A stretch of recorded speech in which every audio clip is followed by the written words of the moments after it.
ये ध्यान सूत्र है, meditation brings grace, ease and lightness to life. अर्थात ध्यान जीवन में प्रसाद, सुगमता और निर्भरता लेकर आता है।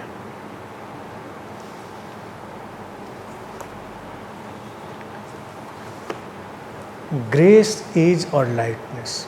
ग्रेस अर्थात प्रसाद, अनुकंपा, अस्तित्व की कृपा। ईज जीवन की आसानियाँ, सुगमताएं, जीवन आसान बनता है, सुगम बनता है। और लाइटनेस, हल्का होता है जीवन, निर्भर होता है जीवन। क्योंकि जब व्यक्ति ध्यानपूर्ण नहीं होता है तो वो जीवन में अस्तित्व की इस ग्रेस को अनुभव नहीं कर पाता, ईज को नहीं अनुभव कर पाता, उस सुगमता को नहीं अनुभव कर पाता। इसीलिए उसको जीवन बड़ा कठिन लगता है, बड़ी कठिनाइयों से भरा हुआ लगता है। जीवन जैसा है वैसा ही है, वो ऐसा नहीं है कि अतिरिक्त कठिनाई से भरा है।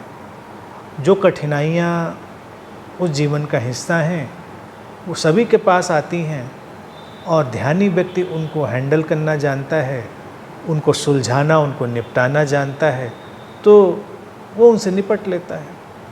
और लाइटनेस, हल्कापन, निर्भरता। जब व्यक्ति एक प्रसादपूर्ण जीवन जीता है, अस्तित्व से लयबद्ध होता है, तो बोझिल नहीं होता।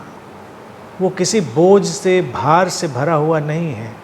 वो ऐसे ही जीता है जैसे हवा में तैरता हुआ कोई पंख। वो लाइटनेस, तैरता हुआ, घिसटता हुआ नहीं।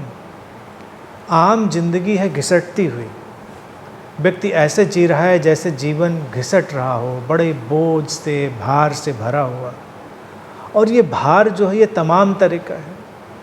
विचारों, अवधारणाओं, मान्यताओं, विश्वासों का तो है ही है। और इन सब से जो व्यक्ति ने अपना अहम निर्मित कर लिया है, अपनी आइडेंटिटी, उसका भार। सबसे बड़ा भार तो व्यक्ति के अपने अहम का है, अपनी उस स्यूडो आइडेंटिटी का है जिसके नीचे वो दबा रहता है। इसीलिए अस्तित्व की ग्रेस के चलते हुए प्रत्येक व्यक्ति को नींद मिल जाती है, जिसमें वो कम से कम उतनी देर के लिए अपनी उस स्यूडो आइडेंटिटी से मुक्त हो पाता है, उससे बाहर हो पाता है। जीवन रिजुविनेट होता है, फिर से जीवन में सब कुछ नया होता है और तरोताज़ा होकर व्यक्ति उठता है। कल्पना करो अगर नींद ना हो तो व्यक्ति क्या करे, विक्षिप्त हो जाए, ज़्यादा दिन नहीं सामान्य रूप से रह पाए। मेडिटेशन यानी कि जो ध्यान है, ध्यान की समझ है, ध्यान की प्रक्रिया है, वो व्यक्ति को इसी सब स्यूडोनेस का एहसास कराती है और उस स्यूडो आइडेंटिटी से उसे मुक्त होने में सहायता भी देती है। और जैसे ही व्यक्ति उस स्यूडो आइडेंटिटी से मुक्त होता है, निर्भर होता है, हल्का होता है, वो अस्तित्व के साथ एक हार्मनी में जीता है, कोई भार नहीं है उसके ऊपर। और वैसे में ही स्थिति ये होती है कि जैसे वो हवा में पंख की तरह तैर रहा है। ऐसा नहीं कि शरीर का भार चला जाता है, शरीर का जो भार है वो तो रहेगा ही। सबसे बड़ा भार तो उसके मन में है, वो भार हटता है, वो लाइटनेस एंटर करती है। और ये सारी चीज़ें इंटर रिलेटेड हैं, लाइटनेस भी, ईज भी और ग्रेस भी।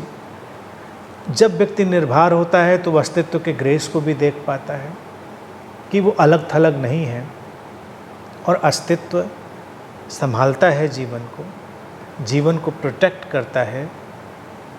और ये सब इतनी ईज में होता है, इतनी सुगमता में होता है कि वो हैरान रह जाता है। ये ध्यान की रोशनी में, ध्यान की सजगता में हमें दिखता है। अब अगर हम अपने शरीर की ओर भी देखें तो शरीर में हमको पता चलता है कितने फंक्शन चल रहे हैं, कितनी ईज में चल रहे हैं, कितनी सुगमता में चल रहे हैं।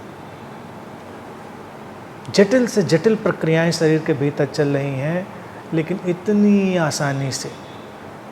और अगर शरीर में हम ग्रेस को देखें तो हर कोशिका को बैकअप कर रही है, संभाल रही है, और पूरा अस्तित्व भी शरीर को संभाल रहा है। तो वो ग्रेस हम अपने शरीर पर हमेशा महसूस कर सकते हैं कि शरीर के लिए जो चाहिए वो हर क्षण उसको उपलब्ध है। उसमें कोई अड़चन नहीं है। तो ऐसे ही अगर हम अपने पूरे जीवन को देख पाएँ कि अस्तित्व संभालता है, तो हम ग्रेस से बिल्कुल भर जाएंगे, उस प्रसाद और अनुकंपा से अपने को भरा हुआ अनुभव करेंगे।